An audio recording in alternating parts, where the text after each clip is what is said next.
Hey, it's Fox from InfernoFox Gaming, and today we're going to be giving the top 15 Donkey Kong Country games.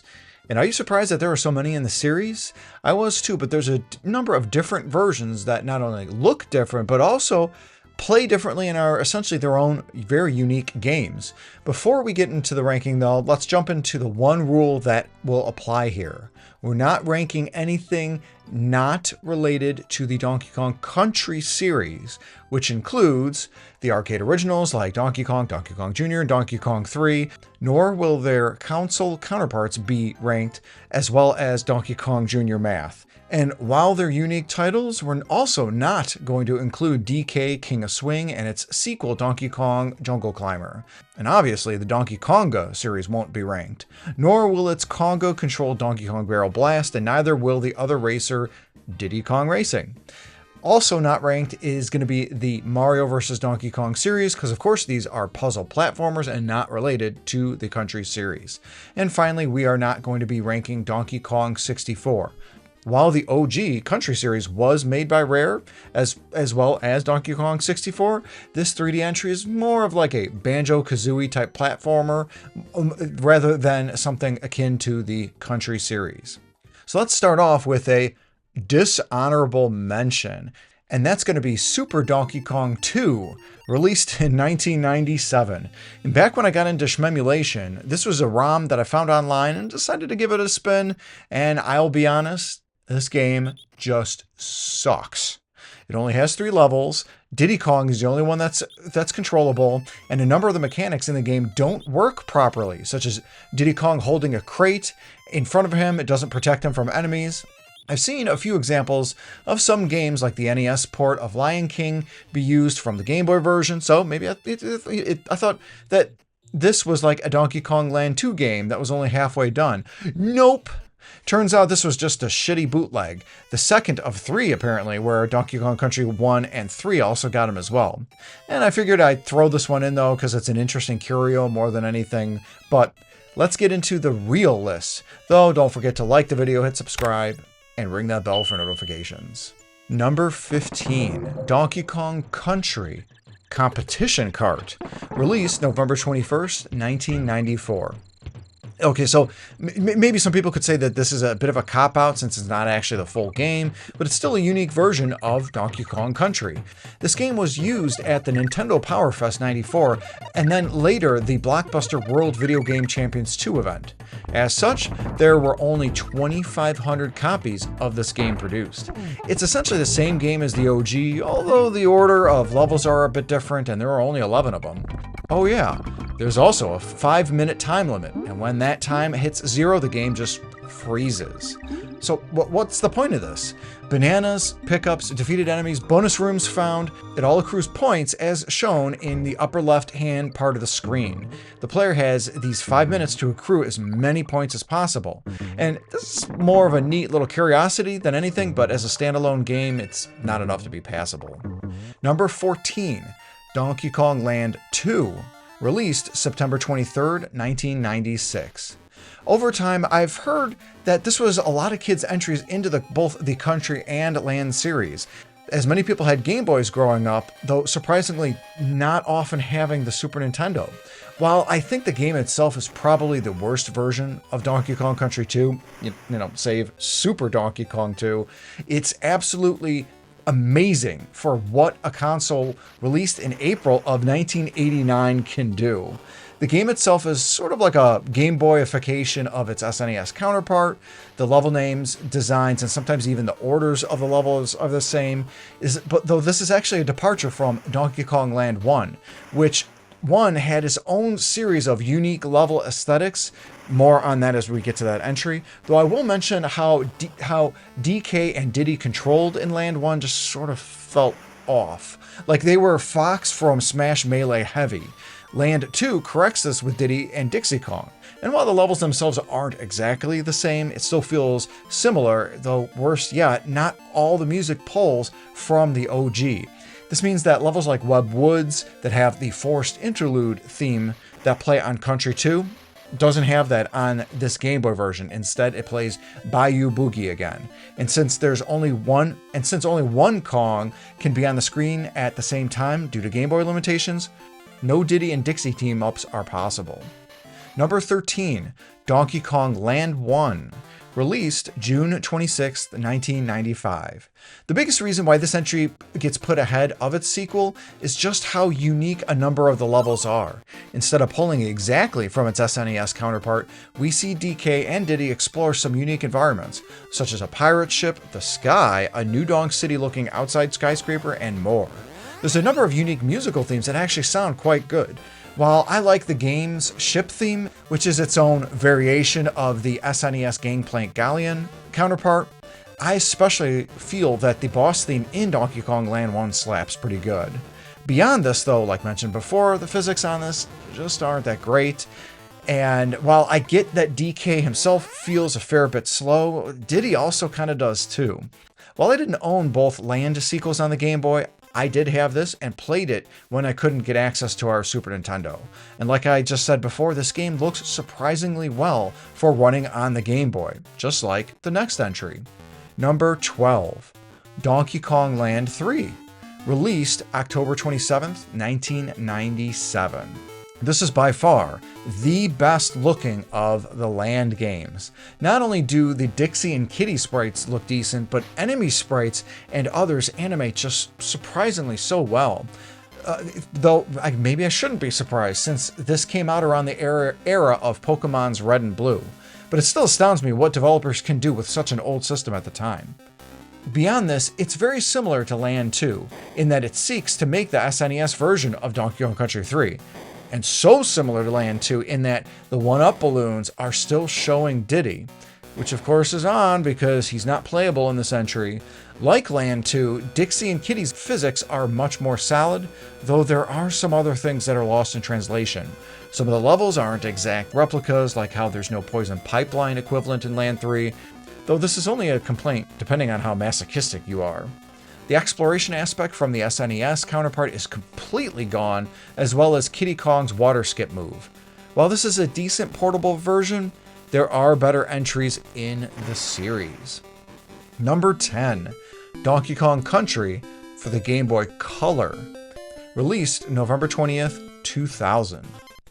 I never played this version of the game, so my first experience doing so was in preparation for this video. And you know what? It really wasn't that bad. It feels like what Donkey Kong Country 1 would have been like had it been made and released on the NES.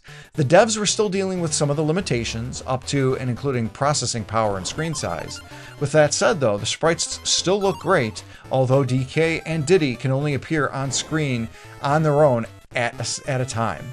To that end, when they find boxes of the animal buddies, like in Donkey Kong Country 2 and 3, when finding the animal barrels, they become them.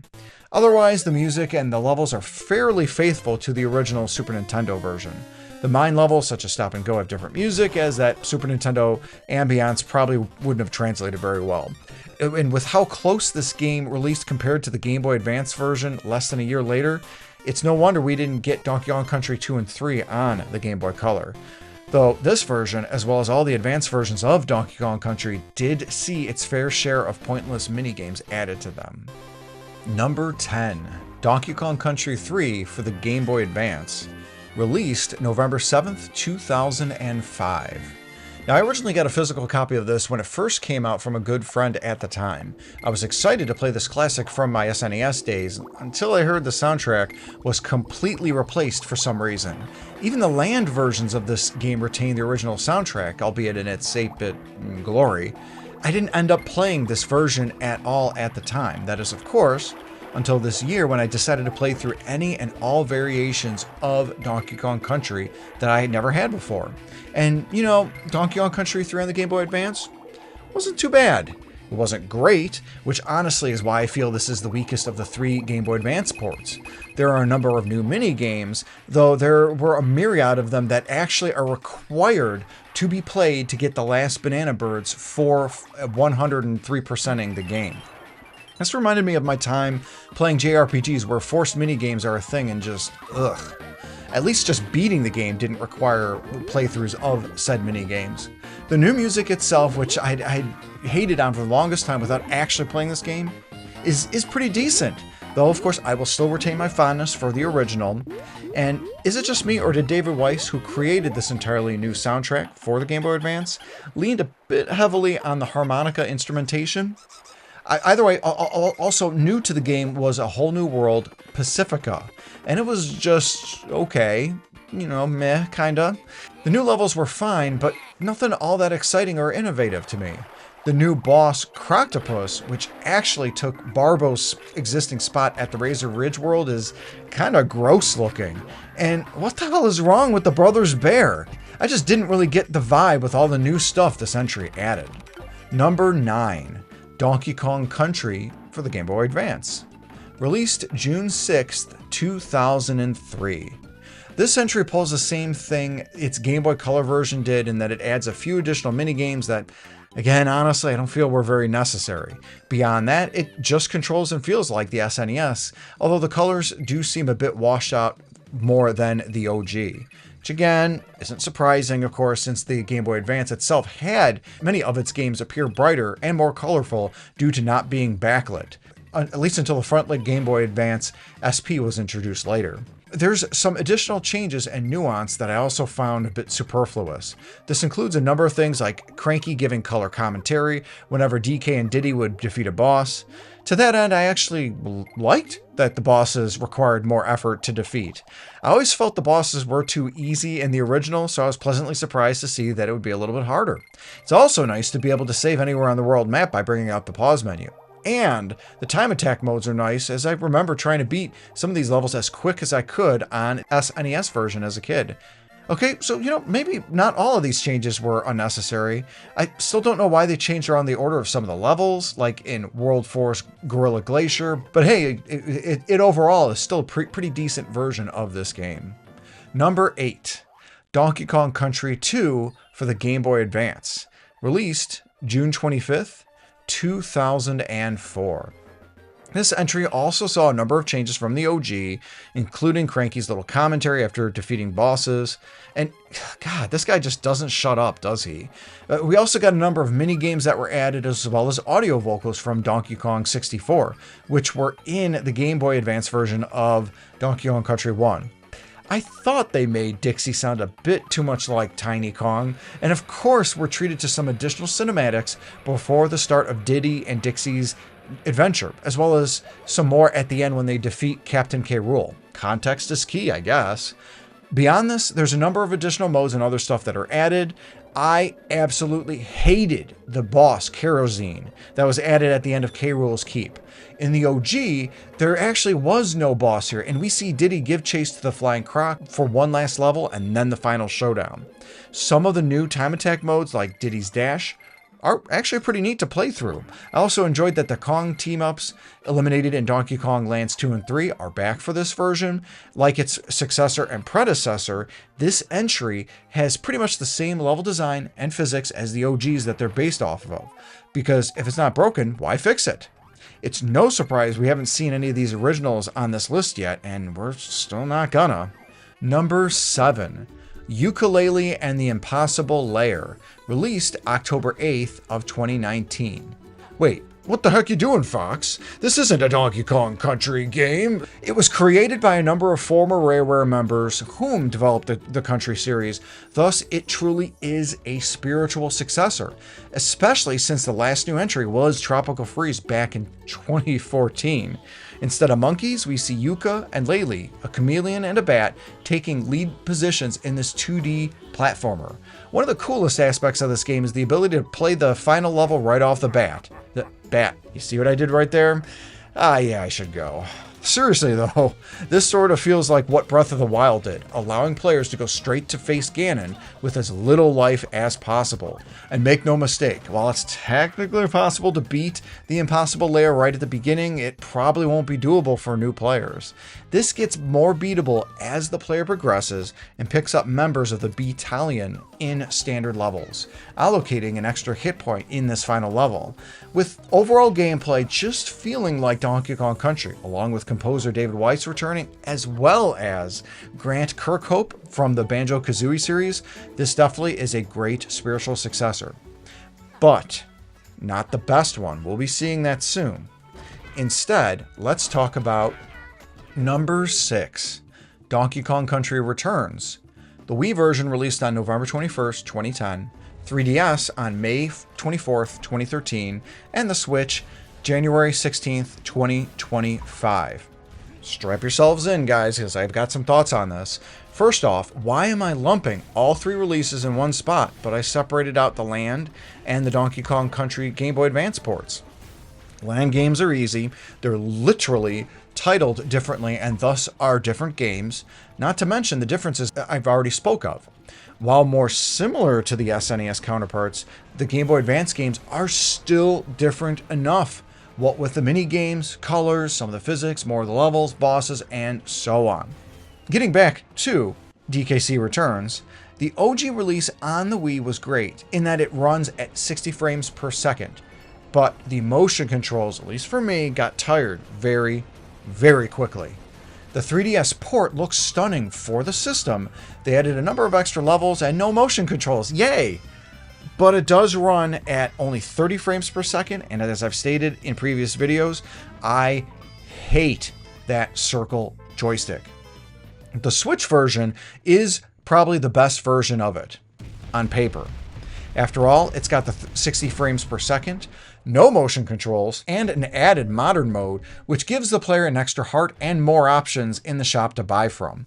Beyond that, the colors just seem a bit duller than what I remembered when I played it, and I also noticed, oddly, the load times between stages seemed longer than usual. At least both from my memory of the Wii and the 3DS versions, as well as, honestly, Tropical Freeze on the Switch. If we get beyond the differences between the releases, it is the same exact core DKC game. Again, of course, with not counting the extra levels that were added in the most recent 2 versions. This was Retro Studios' first official non-Metroid title, and they somehow made a game unique enough from the OG SNES series, yet it also harkens back to it on a number of gameplay elements.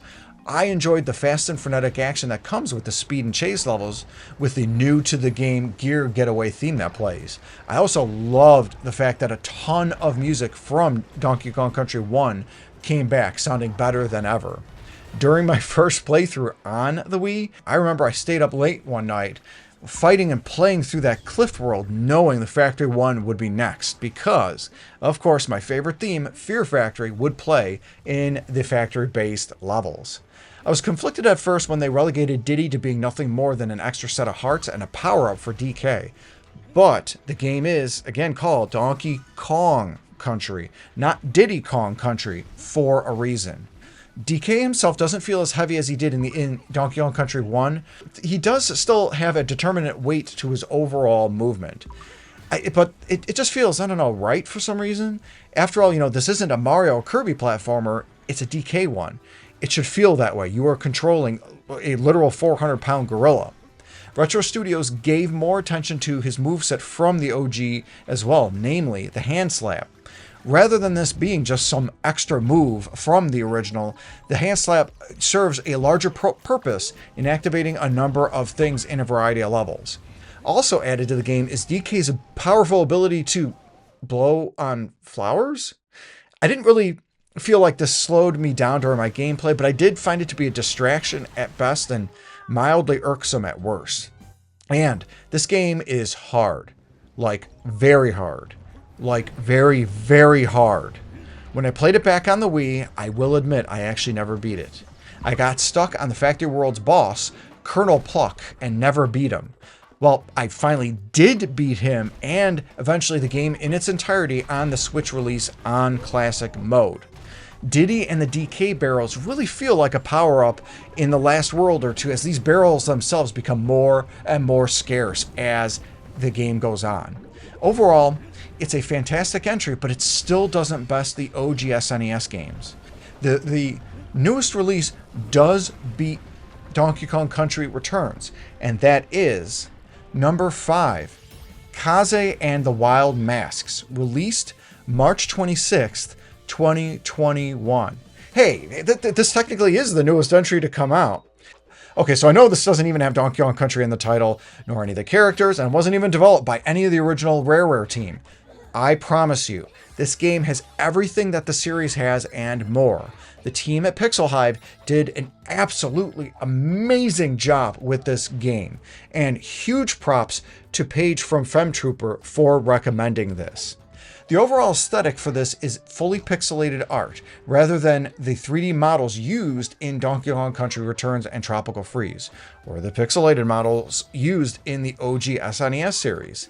This almost gives it a cartoony vibe that I'd attribute to something more like Tiny Toons Buster Bust Loose. Heck, the main character, Kaze, looks like an amalgamation between Babs and Buster Bunny, no relation. The environments and various sprites share this sort of aesthetic as well. I especially loved the detail on a large variety of levels that are there too. All of the enemies are evil, mutated vegetables that... Hey, wait, is that Stewie from Family Guy? Kaze herself controls incredibly well, with bops, bumps, and attacks against these enemies, and just overall platforming feeling very satisfying. She moves almost exactly like Dixie Kong from Donkey Kong Country 2, up to and including having a helicopter move that slows her descent. She can even pick up a heart, which allows her friend in mask form to follow her around a la Crash style, which allows her to take a hit from an enemy and not die. And believe me, die you will. This is a very tough game, especially if you're trying to get all the collectibles in every level. This includes 100 bananas, red crystal pieces, 2 bonus stages, and all the Kong, whoops, I did it again, all the Kaze letters. Thankfully, there's no system of lives, and if Kaze dies, she regenerates at the beginning, or the checkpoints, or whenever she finds a wild mask. And these masks are the Animal Buddy equivalent to the game. They give some pretty cool abilities, like having a charge forward movement and wall climbing from Mega Man X via the Tiger Mask, quick swim with the Shark Mask, and a mask that is exactly like Squawk's from Donkey Kong Country 2 and 3 with the Eagle Mask. I do wish the game was a fair bit longer, as there's only 4 worlds and about 31 levels. The music's good, but it's not quite David Weiss good, and the last level and boss are probably the most difficult last bosses ever in the entirety of the Donkey Kong Country series. Oh my goodness. This game does have an easier mode available, which allows Kaze to take additional damage, and there are more checkpoints. And overall, if you like classic Donkey Kong Country gameplay and are tired of the fact that the last newest entry hasn't come out since 2014, pick this up. It's available on all major consoles and PC Steam, and often goes on sale, so keep a sharp eye out. I snagged myself a digital copy from the Nintendo eShop for only $2. Number 4, Donkey Kong Country 3, released November 18th, 1996. This, of course, is the last of the OG trilogy, but it is absolutely still a gem of a game. Johnny Versus had mentioned during one of his videos going over this SNES series that this third entry truly epitomizes the country aspect of the title, and I'm inclined to agree with him. This is because we literally see Dixie going across the country itself through a wide expanse of varied areas. This is thanks in part to the more open map design, traversed by a variety of different watercraft that Funky Kong provides, with items that allow these vehicles to unlock more often as the game continues. I'm also convinced that Dixie had it tougher than both DK and Diddy Kong. The former just had to find his banana hoard, and the latter rescuing said former. Instead, not only does Dixie have to rescue both, but she has to babysit Kiddy Kong to boot. Is it a surprise the only lead hero who is female is also on babysitting duty? While I love the music to this game, I do think it is the weakest of the 3 classic entries. Eveline Novakovic, maiden name Fisher, who did help David Weiss compose some of the tracks for the first 2 entries, did compose the lion's share of this third entry. There are still a number of good tunes here, don't get me wrong, with a personal favorite of mine being Rock Face Rumble, the mountain theme. There are also a number of new additions to this entry, and this includes Coin, the Kremling that uses a DK coin as a shield, whom can only be defeated by hitting it from behind with a steel barrel. It's cool at first, but having to do this 46 times in every single level of the game to get all the DK coins does tend to feel a bit played out at the end. I like the amount of speed that Rambi provided in the previous 2 entries, so while he had been replaced with Ellie the elephant, she can provide additional utility by shooting enemies with water from a distance and be annoyingly scared by rodents. Beyond that, just the overall aesthetic, especially the Kremlings themselves, just makes it just look and seem and just feel different. Thankfully, the Kongs still control great, and this is some of the finest platforming on the console. Number 3, Donkey Kong Country 1, released November 18th, 1994. The one that started it all! Seriously, what Nintendo did with this game is absolutely nuts. By working with Rareware and producing a game that graphically just looked like it was punching way above its weight class, this allowed the Super Nintendo to stay relevant long enough for the Nintendo 64 to release. Because not only was Nintendo fighting and losing against the Sega Genesis in 2 of 3 of the major regions of the world, it was also going up against the newly released Sony PlayStation. Even to this day, I still marvel over how good this game looks, plays, and just sounds. David Weiss was absolutely firing on all cylinders when he composed this game's soundtrack. He was great at composing for previous Nintendo Rare games like Snake, Rattle, and Roll and Wizards and Warriors, but the pedigree of his musical chops were really showing here. The story of the game starts with the evil crocodile monarch, King K. Rool, stuffing DK's buddy Diddy in a barrel and stealing all of DK's bananas. DK treks across a number of different environments on his island to get his banana hoard back. Poor DK though, everyone's always stealing his bananas, from Kremlings to Tikis to even Bowser and his troops. Also introduced in this game is the unique control style of both DK and Diddy Kong, including the ability to roll or cartwheel through enemies to defeat them, or even leveraging this ability to continue horizontal momentum off cliffs for further progress. This entry also first introduced the Animal Buddies, which, as I mentioned before, includes the likes of Rambi the Rhino. This entry was also the only one in the OG trilogy that had bonus rooms that actually functioned like bonus rooms. The second and third country games turned these into collect a special coin and explore a not-so-hidden world. I'm so glad that Donkey Kong Country Returns and Tropical Freeze turned these back into evergreen bonus rooms. My only gripes with the OG Donkey Kong Country is that the bosses were really too easy, which, don't worry, the rest of the series from here on make up for this. And another gripe, I guess, would be that there's a huge difficulty spike in the start of the fourth world. Beyond that, this is absolutely one of the greatest platformers ever made. Number 2, Donkey Kong Country 2, released December 4th, 1995. I agonized for a while debating where to place this entry, because it's absolutely a toss-up between this and the number 1 game in the series. Both of these are absolutely fantastic platformers, quite possibly the greatest platformers ever, surpassing many other mascot-led games that have come before and after, potentially including anything in the Mario series. This second entry in the OG improves upon everything from the original. Not only are there more levels in the second entry, they're all in environments completely different from said first entry. When I first played this, I was worried about the whole pirate theme getting pretty tired or played out quickly, but thankfully it stays in the first world for the most part, with some Kremlings and other enemies having it as the game progresses or continues. Diddy Kong, of course, is back and now must rescue his buddy DK from King K. Rool. He's actually Captain K. Rool in this game. Got to make sure we get these names right. He's joined by his girlfriend Dixie Kong, along with some animal buddies they meet and sometimes become along the way.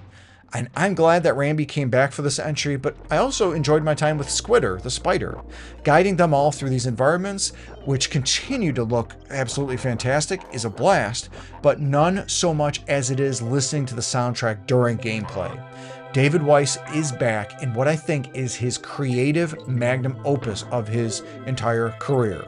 And on a previous video, I noted this as the second best SNES soundtrack of all time. I mean, come on. All I have to say is Sticker Brush Symphony, and you know I'm right. All of this put together, along with a number of Easter eggs, including nods to Sonic the Hedgehog and Earthworm Jim. But just make this an absolutely fantastic platformer SNES game and overall entry in the series. But, and I still can't believe I'm saying this, not the best Donkey Kong Country game.